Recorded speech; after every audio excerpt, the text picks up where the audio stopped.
नमस्कार बच्चों। आज मैं आपको रघुवंश महाकाव्य के श्लोक 51 से पढ़ाऊंगी। 50 तक मैं आपको पढ़ा चुकी हूँ, मैंने वीडियो डाली थी आपको। उसमें बच्चों वहाँ तक का वर्णन था। सिंह और महाराजा दिलीप में वृतांत चल रहा था और सिंह बार बार कहते थे कि मैं इस गाय को खा लेता हूँ क्योंकि मुझे भोजन की ज़रूरत है, और दिलीप कह रहे थे कि आप मेरे शरीर को लेकर के अपने भोजन की तृप्ति कर लो और इस गाय को छोड़ दो। लेकिन सिंह उन्हें बार बार समझा रहे हैं कि अगर आप हमेशा जीवित रहोगे तो सारी प्रजा का कल्याण करोगे, और अगर सिर्फ इस गाय के लिए ही अपने आप को अर्पित कर दोगे तो सारी प्रजा का कल्याण आप कैसे कर पाओगे, क्योंकि आप अच्छे भले शरीर के मालिक हैं, युवावस्था में हैं, अच्छी भली आपका एक छत्र राज्य है, युवावस्था है, तो अपने राज्य को भोग कीजिए। क्योंकि वैसे भी शास्त्रों में भी जो समृद्धिशाली राज्य है उसे इंद्र के स्थान तथा स्वर्ग की संज्ञा दी गई है। इसलिए वो कहते हैं, सिंह राजा दिलीप को समझाते हुए कि महाराज आप इस गाय का लालच ना करें, आप गाय के लिए अपने शरीर को ना दें, आप इस गाय को मुझे सौंप दीजिए और जाके आप प्रजा का रक्षक बनिए। लेकिन दिलीप तैयार नहीं होते। उससे आगे का वृतांत मैं आपको बताती हूँ। एतावत् उक्त्वा वीरते मृगेन्द्रे प्रतिश्वनेन अस्य गुहागतेन शिलोच्य अपि क्षितिपालुच्चै प्रीत्या तमेव अर्थम भास्तेव। मृगेंद्र सिंह के एतावत उक्तवा ऐसा कहकर विरते चुप हो जाने पर, सिंह के ऐसा कहकर चुप हो जाने पर, गुहागतेन गुफा में, अस्य प्रतिस्वनेन गुफा में इसकी प्रतिध्वनि के माध्यम से। बच्चों आपको पता है कोई गुफा होती है, अगर उसमें हम कोई बात कहेंगे तो वो गूंजती है, और गूंजती है प्रतिध्वनि के माध्यम से वापस हमें सुनाई देती है। बिल्कुल वही वर्णन किया गया है कि सिंह के इतना कहकर चुप हो जाने पर प्रतिस्वनेन गुहागतेन, उस गुफा में व्याप्त हुई इसकी प्रतिध्वनि के माध्यम से, शिलोच्चे अपि पर्वत ने भी, क्षितिपाल उच्चे प्रीता तमेव अर्थ भासतेव। प्रीत्या प्रीतिपूर्वक, प्रेम पूर्वक, इव मानो, तम एव वही, अर्थम भाषतेव वही बात, क्षितिपाल उच्चे, क्षितिपाल राजा से, उच्चे ऊंचे यानी जोर से स्वर में अभाषत कही। सिंह के ऐसा कहकर चुप हो जाने पर पर्वत ने भी मानो, शिलोच्य पर्वत की गुफा ने भी मानो प्रतिध्वनि के माध्यम से वही बात राजा दिलीप से ऊंचे स्वर में कही।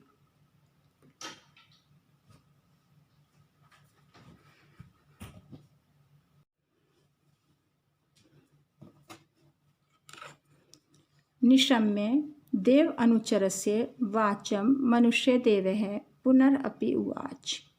धेन्वा तद अध्यासित कातरक्षां निरीक्षमाणः सुतरां दयालु। देवा अनुचरस्य है। देव कौन? भगवान शिव। भगवान शिव के अनुचर के, वाचव वाणी को, निशम्य सुनकर, भगवान शिव के अनुचर सिंह की वाणी को सुनकर, तद अध्यासित कातरा अक्षायाम, उस सिंह से आक्रांत यानी कि डरी हुई कातर नेत्रों वाली, धेनवा गाय के द्वारा, निरीक्षमाण है कातर दृष्टि से देखे गए, सुतराम दयालु अत्यंत दयालु, मनुष्य देव है, मनुष्य में देवता किसका विशेषण है? राजा दिलीप का। राजा दिलीप ने पुनः दोबारा अपि भी उवाच कहा। निशम्य देव अनुचरस्य वाचं मनुष्य देव है पुनरपि उवाच। धेन्वा तद अध्यासित कातराक्षयाः निरीक्षमाणः सुतराम दयालु। भगवान शिव के अनुचर सिंह की वाणी को सुनकर उससे अत्यंत डरी हुई गाय के द्वारा कातर दृष्टि से देखे गए अत्यंत दयालु महाराज दिलीप ने पुनः कहा।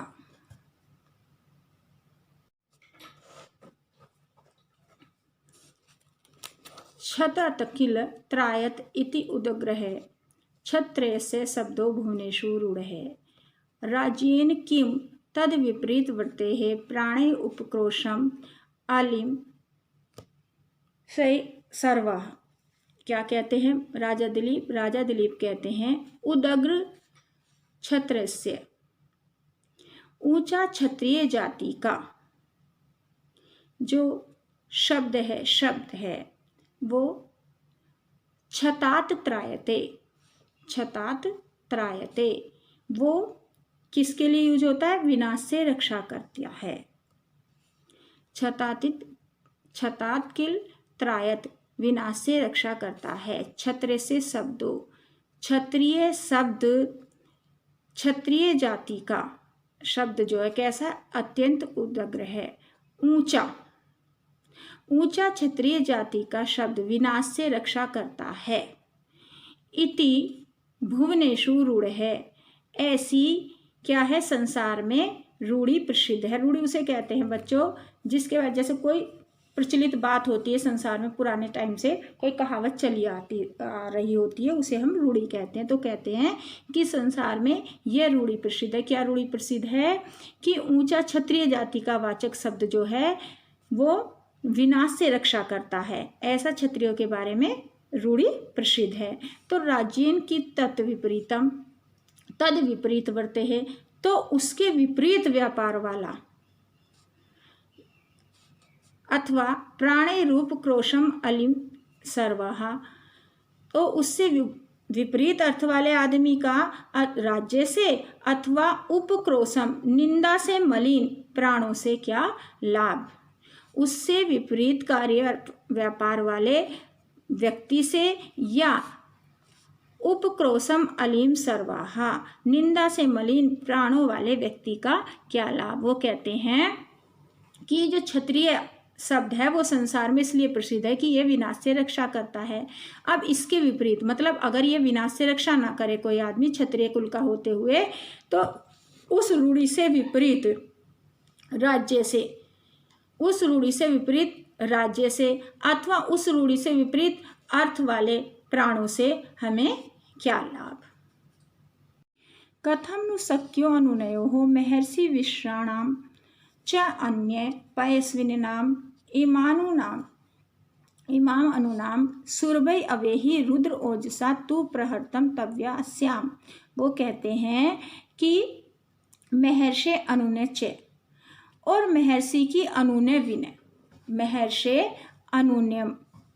महर्षि की अनुनय विनय जो है अन्य पयस्विनाम अन्य गायों के देने से कैसे समाप्त हो सकती है? क्योंकि सिंह ने उन्हें कहा था कि गाय से डर रहे हो, महर्षि के क्रोध से डर रहे हो, तो उसके लिए तो तुम हजारों गाय अपनी दे सकते हो, तो फिर किस बात से डर रहे हो? तो कहते हैं कि महर्षि विश्राण चे अन्य पयस्वी नाम शक्यो अनुनय हो, कि महर्षि की अनुनय विनय अन्य गायों के प्रदान से कैसे शांत हो सकती है। इमाम अनुनाम सुरभि अवेही, क्योंकि तुम इसे कामधेनु के समान समझो। रुद्र ओजसा तु प्रहर्तम तव्यास्याम, तुम्हारा इस पर प्रहार तो रुद्र अर्थात भगवान शिव की कृपा से हुआ है, शिव के प्रभाव से हुआ है। कि कथम नु शक्यो अनुन्यो महर्षि विश्राणानाम चे अन्य पयस्विनाम, कि महर्षि वशिष्ठ की अनुनय विनय अन्य गायों के प्रदान करने से किस प्रकार संभव है। इमाम अनुनाम सुरभि अवेही, क्योंकि तुम इसे कामधेनु के समान समझो। रुद्र ओजसा तु प्रहर्तम तव्या अस्याम, तुम्हारा इस पर प्रहार तो भगवान शंकर जी के प्रभाव से ही हुआ है।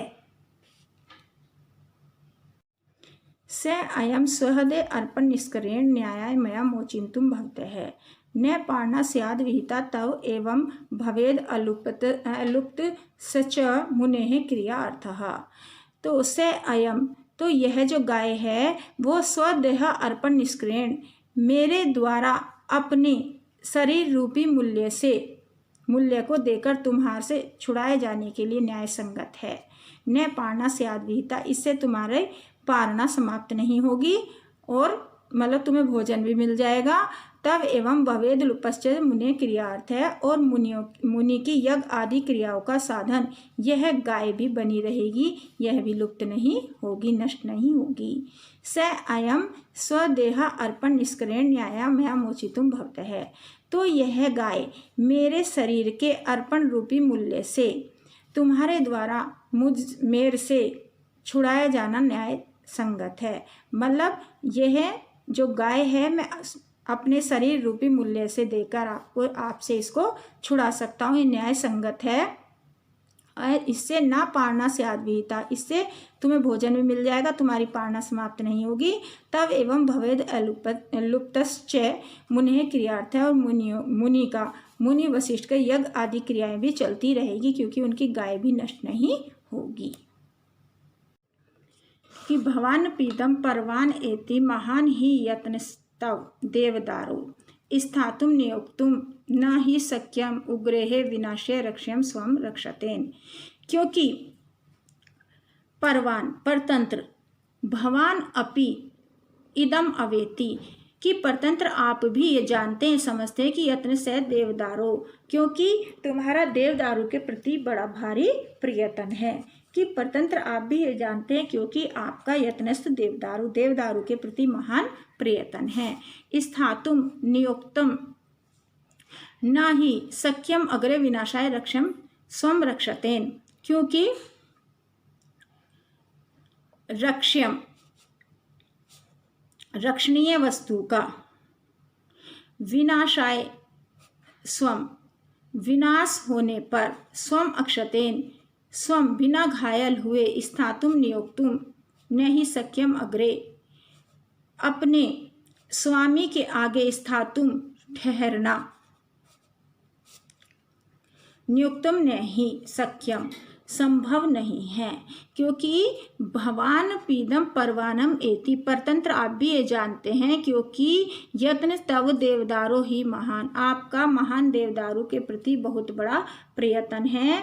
आप क्या जानते हैं कि रक्षम विनाशे स्वम रक्षतेन ही सम्यक अग्रे स्थातुम नियुक्तुम अर्हे, कि रक्ष्य का विनाश होने पर स्वम बिना घायल हुए शक्य अग्रे स्थातुम नियुक्तम ही स्वामी के सामने ठहरना उचित नहीं है, संभव नहीं है। किम अपि अहिंसे त्वम चैन मतो अहम यशः शरीरे भव में दयालु, और किम अपि अहम त्वम असिंहस्य मम चेत, यदि तुम मुझे कैसा मानते हो, यदि मैं तुम्हारे लिए अवध्य हूँ, मतलब तुम मेरा वध नहीं चाहते, तो यशः शरीर में भव में दयालु, मेरे यश रूपी शरीर के प्रति दयालु हो जाओ। एकांत विध्वंसु मद्विधानाम पिंडेषु अनास्था खलु भौतिकेषु, क्योंकि एकांत विध्वंसु अवश्य विनाशशील मद्विधानाम मुझ जैसों की खलु निश्चित रूप से, कि निश्चित रूप से मद्विधानाम मेरे जैसों की एकांत विध्वंसु अवश्य विनाशशील भौतिकेषु भौतिक पिंडेषु पिंडों में अर्थात शरीरों में क्या नहीं है, अनास्था आस्था नहीं है, अनास्था है मतलब मेरी आस्था नहीं है। कि किम अपि अस्य त्वम चैन मतो अहम यशः शरीरे भव में दयालु, यदि तुम मेरे प्रति अवध्य हो, यदि अपने आप को मेरे लिए अवध्य मानते हो, मेरा वध नहीं करना चाहते, तो यश शरीरे भव में दयालु, मेरे यश रूपी शरीर के लिए कृपालु हो जाओ। क्योंकि मद्विधानाम मेरे जैसों का एक खलु निश्चित रूप से मेरे जैसों की एकांत विध्वंसेषु अवश्य विनाशशील भौतिकेषु पिंडेषु भौतिक शरीरों में अनास्था आस्था नहीं है, मतलब अनास्था होती है। आगे दिलीप कहते हैं संबंध मां भाषणम पूर्व आहुव्रत है। कैसा है, संबंध आभाषण पूर्वम आहु। संबंध को कैसा कहा गया? समालाप पूर्वक। संबंध को समालाप पूर्वक कहा गया। स नव संगतयोः वनान्ते, तो वन के बीच में हम दोनों का यह संबंध हो गया है। संबंध को समालाप पूर्वक कहा गया है, तो हम दोनों का वन के बीच में संबंध हो गया है, क्योंकि वन के बीच में हम दोनों मिले हैं और आपस में हमारा आलाप हो रहा है, बातें हो रही हैं, तो हमारा दोनों का वन के बीच में संबंध बन गया है। तद्भूत नाथ नुग है, इसलिए हे भगवान शिव के अनुचर, तुम नार्षि त्वम संबंधिनों में प्रणम विहंतुम, तुम मुझ संबंधी की प्रार्थना को नष्ट करने में अधिकार नहीं रखते हो। क्यों?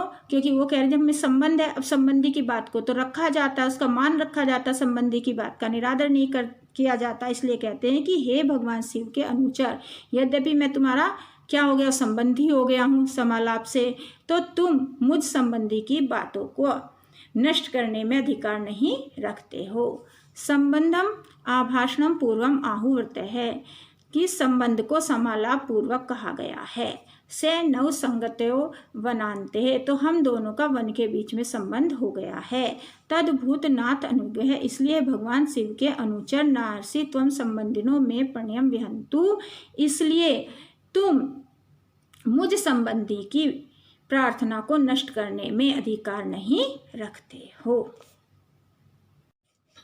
तथ एति गाम मुक्तवते दिलीपे सद्यः प्रविष्टम विमुक्त बाहु सन्यस्त शस्त्रौ हरिये स्वदेह उपानयन पिंड इव आमिषस्य। तथा इति गाम है, तथास्तु ऐसा कहने पर। इस वाणी को कहने वाले कौन? किसने कहा? हरे सिंह ने। जब राजा दिलीप ने उन्हें कहा कि अधिकार नहीं रखते, मतलब मेरी बात आपको माननी पड़ेगी और मुझे लेना पड़ेगा गाय की जगह, तो तथे इति, उन्होंने कहा तथास्तु, तो तथा इति गाम हरे, तथास्तु ऐसा कहने वाले, इस वाणी को कहने वाले सिंह के लिए दिलीप है, दिलीप ने क्या किया? सद्य है, तुरंत, प्रविष्टम्ब विमुक्त बाहु, तुरंत बंधन से खुली हुई बाहु वाले दिलीप ने। दिलीप के लिए विशेषण आया, तुरंत बंधन से खुली हुई बाहु वाले दिलीप ने। न्यस्त शस्त्र हो, शस्त्रों को त्यागते हुए, स्वदेह उपानयत, अपने शरीर को, पिंड इव आमिषस्य, मांस के पिंड के समान, उपानयत भेंट कर दिया।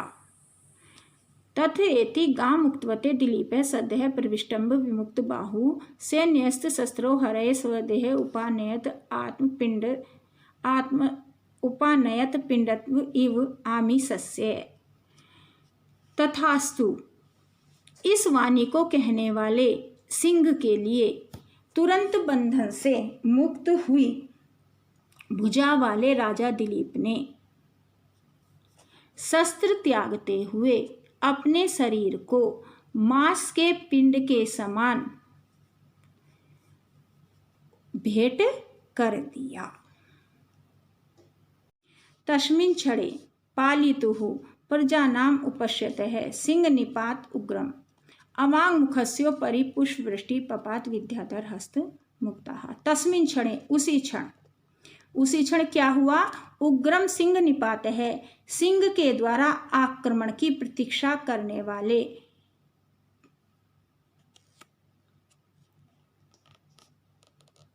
उत्पेक्षमाणस्य,